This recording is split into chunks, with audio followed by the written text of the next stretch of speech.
आपके नारों की गूंज में कारी इदरीसा पुरजोश नारे लगाइएगा। नारों की गूंज में सफीर खत्म नबूवत MPA जनाब मौलाना इलियास चिन्योटी साहब तशरीफ लाते हैं।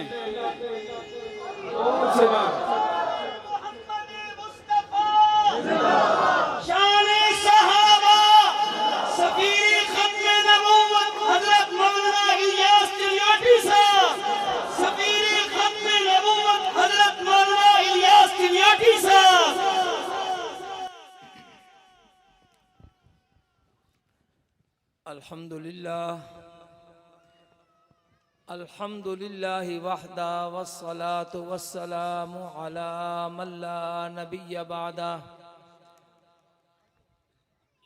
अम्मा बअदु फ़अऊज़ु बिल्लाहि मिनश शैतानिर रजीम।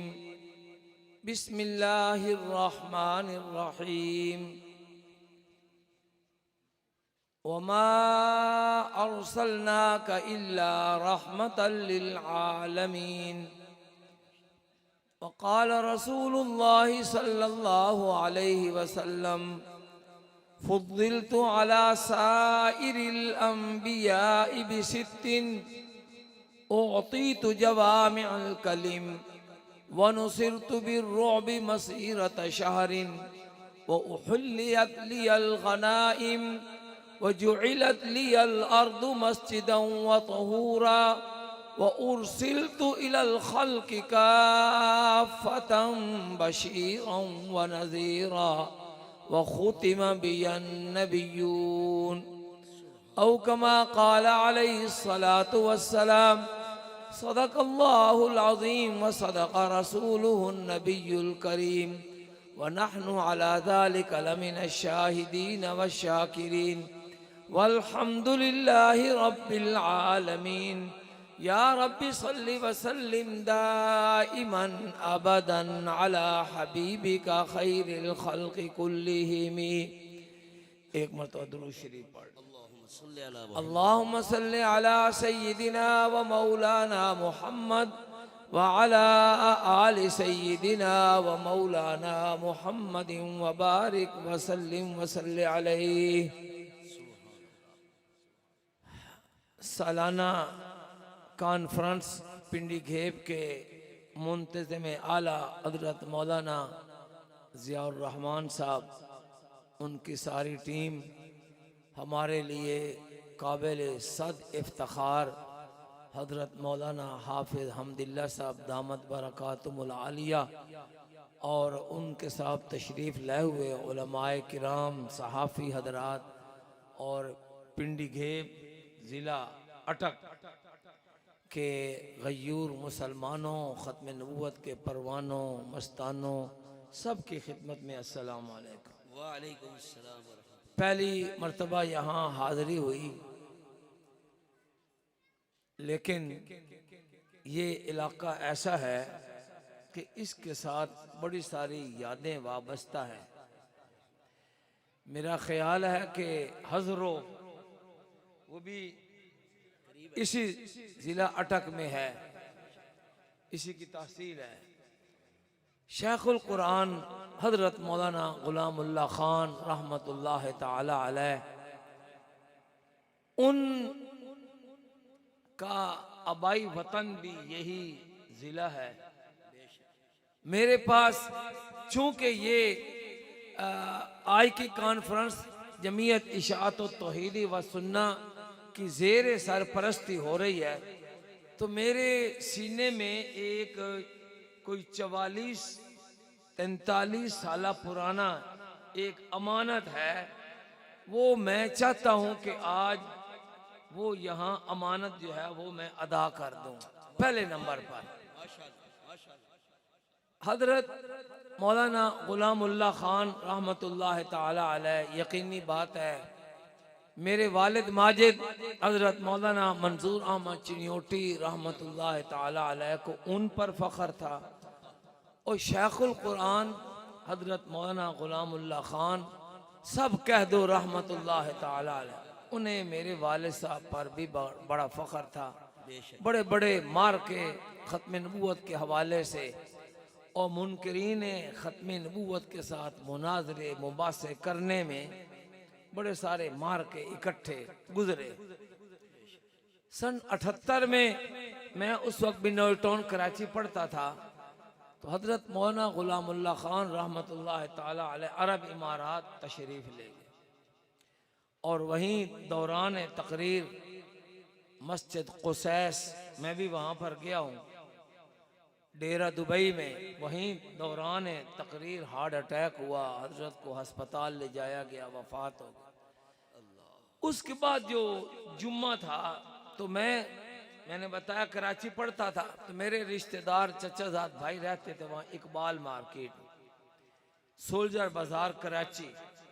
जुम्मा हम अक्सर पढ़ा करते थे मौलाना एहतशामुल हक थानवी रहमतुल्लाह अलैह के यहाँ। रास्ते में एक खतीब साहब की मस्जिद थी जिनको उकाड़वी साहब के नाम से याद करते, तो वो हजरत मौलाना गुलामुल्लाह खान रहमतुल्लाह अलैह की वफात और उनके मैयत के बारे में कुछ इरशादात फरमा रहे थे। मुझे बड़ी तकलीफ हुई सुनकर कि वो पता है उनका, लोगों ने कहा था दीदार कराओ, चेहरा दिखाओ, तो चेहरा नहीं दिखाया गया। क्यों? कहते हैं कि वो बस वो चूंकि गुस्ताख रसूल थे, उनकी जुबान बाहर निकल आई थी, वो अंदर नहीं जा रही थी, तो इस शर्म के मारे उनकी दीदार नहीं करवाए। ये 78 की बात है, जिस साल हजरत की वफात हुई। मुझे बड़ी तकलीफ हुई। 8-10 दिन के बाद हजरत वाले साहब रहमतुल्लाह अलैह वो चले गए अरब इमारात। मैंने वो ताज़ा ताज़ा तकरीर सुनी थी। उस ज़माने में ख़त किताबत का ही मामला था। मैंने ख़त लिखा वाले साहब कि मैंने ऐसी ऐसी बात सुनी है और आप अरब इमारात में इस वक्त मौजूद हैं, इस मामले की तहकीक करें। तो वाले साहब रहमतुल्लाह अलैह ने मुझे वहाँ से फिर ख़त लिखा।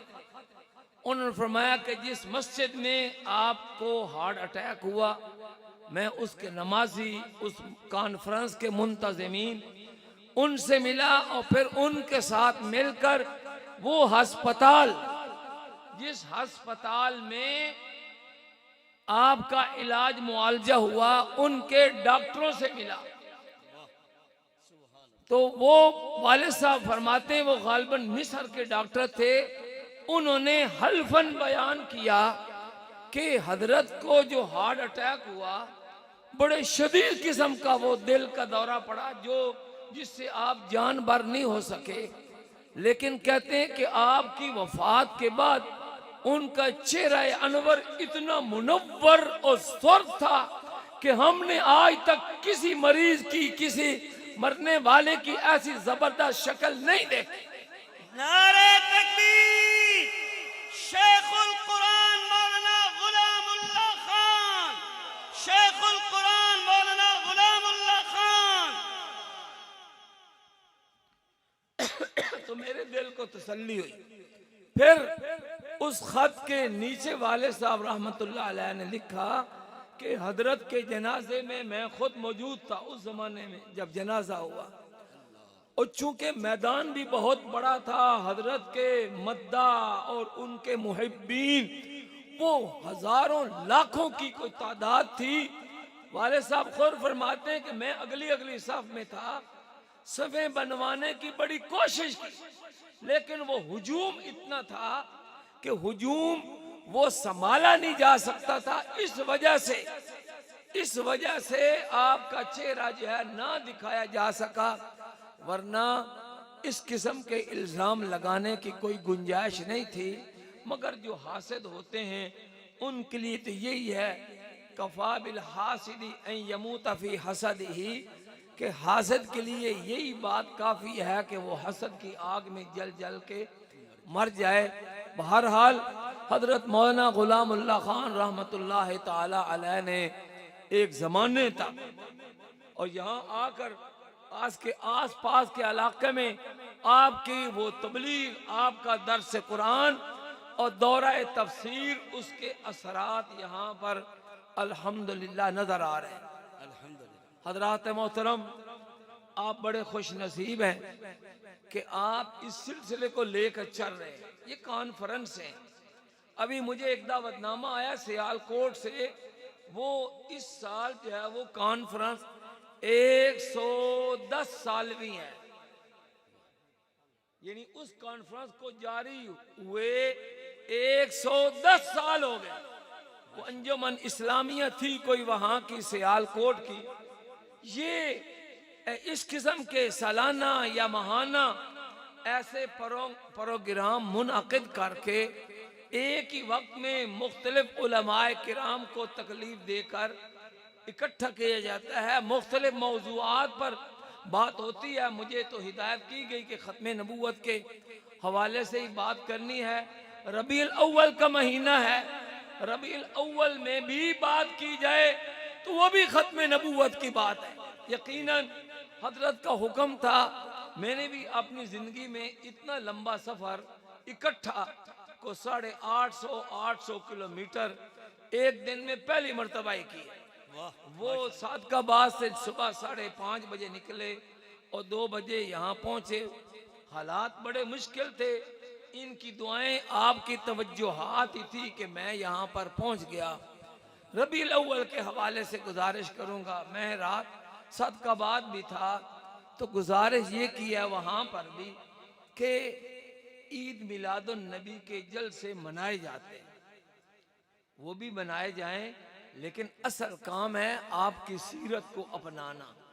इसलिए कि हुजूर अलैहिस्सलातु वस्सलाम के बारे में फरमाया गया है, लक़द कान लकुम फी रसूलिल्लाहि उस्वतुन हसना, कि तुम्हारे लिए रसूलुल्लाह सल्लल्लाहु अलैहि वसल्लम की ज़ात अक़दस में बेहतरीन नमूने। आप हुजूर अलैहिस्सलातु वस्सलाम का बचपन है, आप यतीमी की हालत में आपकी पैदाइश है। और अभी साथी रास्ते में कह रहे थे, मौलाना अब्दुल शकूर दीन पुरी रहमतुल्लाह ताला अलैह, वो हर खतीब अपने अपने नुक्ते बयान करता है, तो उन्होंने फरमाया कि अल्लाह ताला ने बचपन में ही, बल्कि आपकी पैदाइश से पहले वालिद का साया सर से उठा लिया। 6 साल की उम्र में वालदा की शफकत और साया भी आपसे उठा लिया। ये बताने के लिए, ये कहने के लिए कि पहले दिन से उस बच्चे के ज़हन में ये सबक डालना है कि जब वालिद का सहारा खत्म हो जाए, वालदा का सहारा खत्म हो जाए, सब सहारे जब टूट जाएं, तो एक सहारा, एक जात जिसको पुकारना है वो कौन है? अल्लाह। जब आपको बचपन में भी जरूरत पड़े तो आपने अल्लाह अल्लाह कहना है, अब्बा अब्बा नहीं कहना।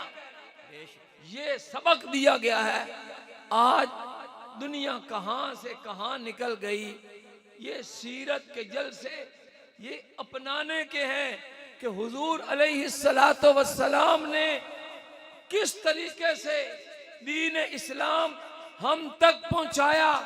आप सल्लल्लाहु अलैहि वसल्लम ने फरमाया, मेरी और तुम्हारी मिसाल तो ऐसे है जैसे किसी आदमी ने आग जलाई।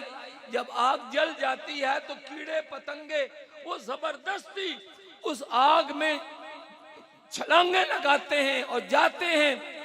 क्या उनको लुत्फ आता है पतंगों को? आपने फरमाया तुम्हारी हालत भी ये है कि मैं तुम्हें देख रहा हूं कि तुम जहन्नम में ऐसे जबरदस्ती कूद रहे हो और मैं तुम्हें पकड़कर पीछे पीछे से खींच रहा हूं। नबी सल्लल्लाहु अलैहि वसल्लम की आमद का मकसद, इस कॉन्फ्रेंस का नाम भी है मकसद आमद रसूल। हुजूर अलैहिस्सलातु वस्सलाम की दुनिया में आमद का मकसद क्या था? सबसे बड़ा मकसद इंसानियत को, जो पत्थरों के सामने, आटे के बनाए हुए बुतों के सामने, लकड़ी के बनाए हुए बुतों के सामने, कोई सूरज के सामने, कोई सितारों के सामने, कोई आग के सामने झुक रहा है।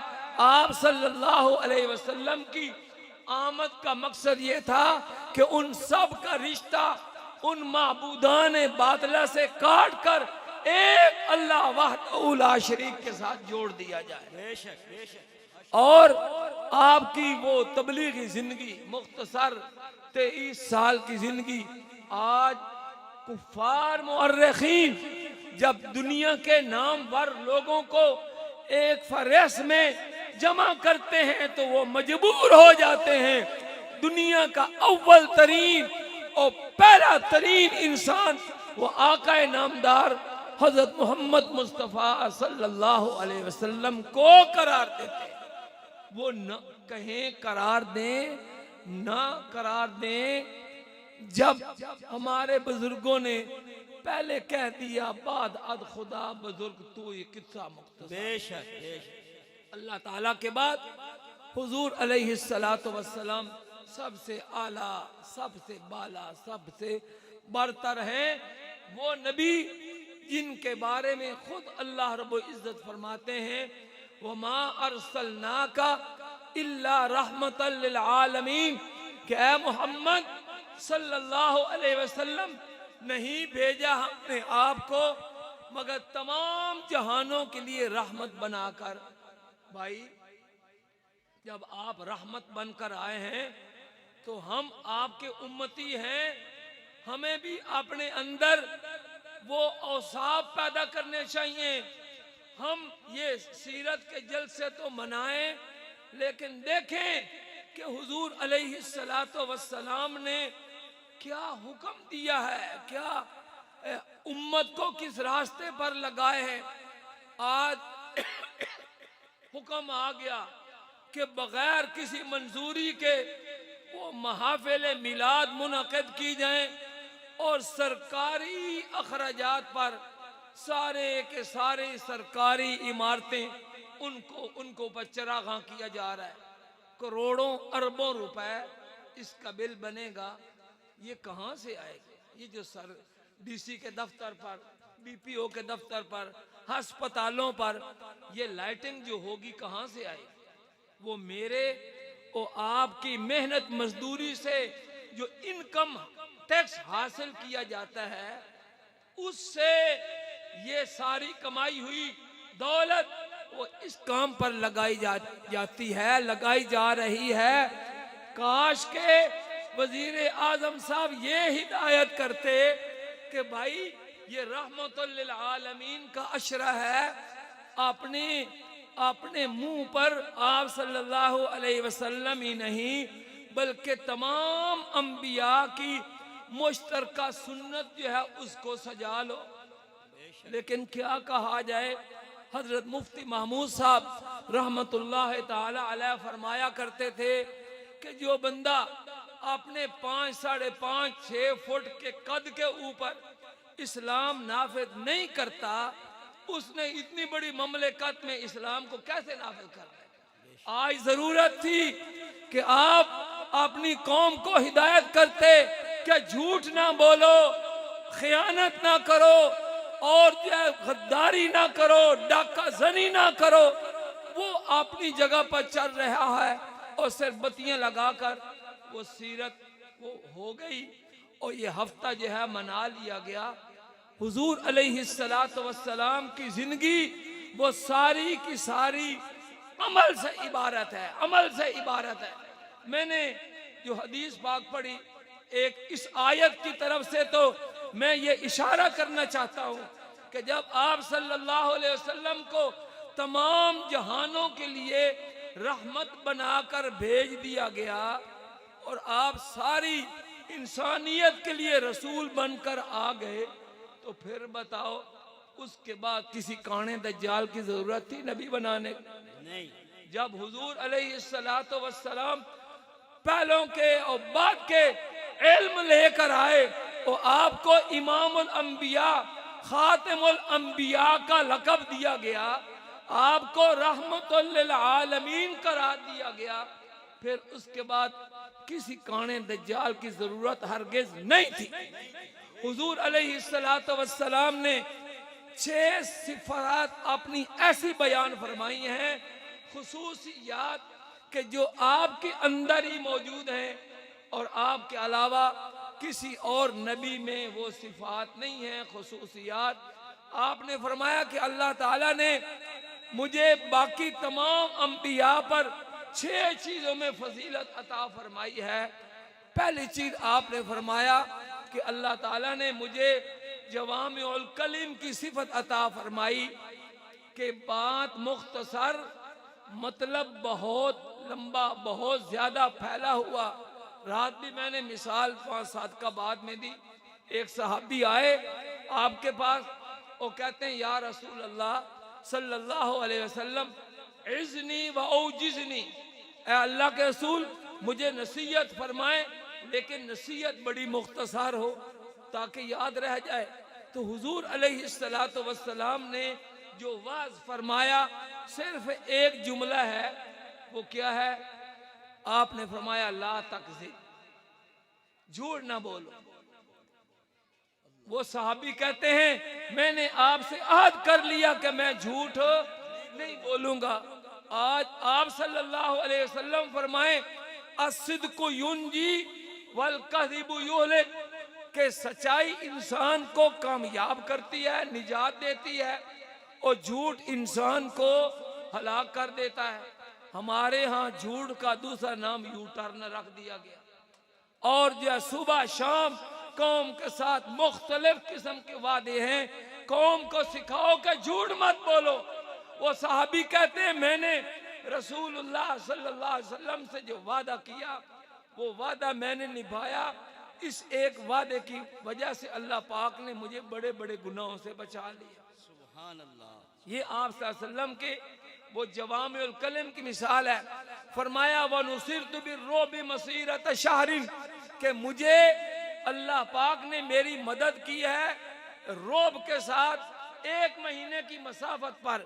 यानी दुश्मन अगर एक महीने की मसाफत पर दूर भी बैठा हो तो वो आप सल्लल्लाहु अलैहि वसल्लम का सुनकर, नाम सुनकर वो कांपता था। ये हकायक और सच की ये निशानी है कि हक जितना दूर बैठा हो दुश्मन उससे कांपता है, लरजता है।